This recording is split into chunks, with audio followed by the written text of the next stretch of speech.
uma das causas ambientais que a gente vê, né? Porque isso a gente precisa explicar também que o autismo ele é praticamente de base genética, né? Questão de 97, 99% são de base genética, né? Genética, e acho que 81% é hereditário. Então, é passado de pai para filho, tanto que a gente tem uma incidência maior de, né, se tem um irmão autista, tem uma chance maior do segundo também ser, tem uma chance aumentada. E rapidinho, só fazer um parêntese.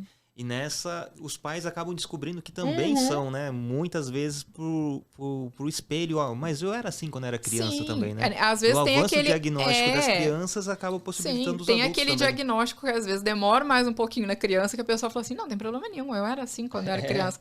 Aí a pessoa vai investigar e ela mesma vê que às vezes ela não tem o suficiente para fechar o diagnóstico, mas tem os traços que a gente fala, né? Que assim, cientificamente falando, a gente fala que é o fenótipo ampliado do autismo. Então, a pessoa já tem alguma coisa ali junta com o pedacinho que faltava da alteração ali do cônjuge, né? Do parceiro e tal.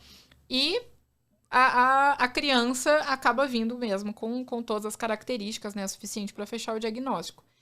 E aí a gente tem uma porcentagem ali, né, pequena desse fator, assim, que desencadeia o autismo, que é o componente ambiental. Que aí é quando o pessoal vem com a teoria da conspiração e fala assim, não, ó, são as mudanças no ambiente, a poluição, a industrialização e coisa e tal. Não é. Né? O que a gente fala de ambiente é basicamente o ambiente uterino, é o ambiente de formação daquele indivíduo, de formação daquele cérebro, né?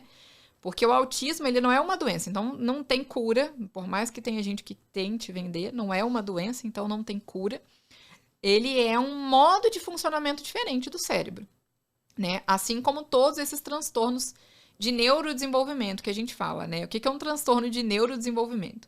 Ele é um transtorno que afeta o funcionamento do cérebro, né? Que significa um funcionamento diferente do cérebro e que acontece durante o período de desenvolvimento, né? Se manifesta durante o período de desenvolvimento, ou seja, no período ali da infância, no máximo, comecinho ali da adolescência.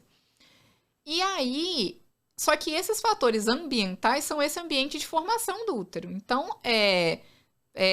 trauma durante a gestação, e trauma que a gente fala é queda, não é trauma, tipo, a criança vai ficar traumatizada no útero.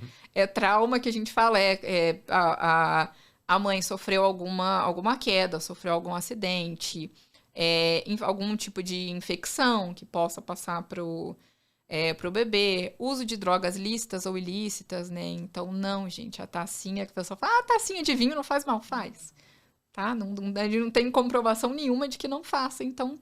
Até porque seria um estudo totalmente antiético você dar álcool para uma gestante para ver o que vai acontecer. Falar, vamos dar uma tacinha, vamos beber um pouquinho para ver se vai dar ruim ou não. Então, é um estudo totalmente antiético, mas a gente não tem evidência nenhuma de que não tenha problema, né? Então, uso de droga lícita ou ilícita, então álcool, tabaco, né, o cigarro, obviamente drogas ilícitas. E né, complicação, quando a gente fala, né, dos componentes do parto, alguma complicação no parto, falta de oxigenação, e aí entra um componente muito grande que é a prematuridade. Um dos fatores de risco ambientais para o autismo, né, são a prematuridade e o baixo peso ao nascer, que geralmente está ligado também à prematuridade, né? Geralmente quem nasce prematuro nasce com baixo peso porque ficou menos tempo ali na barriga.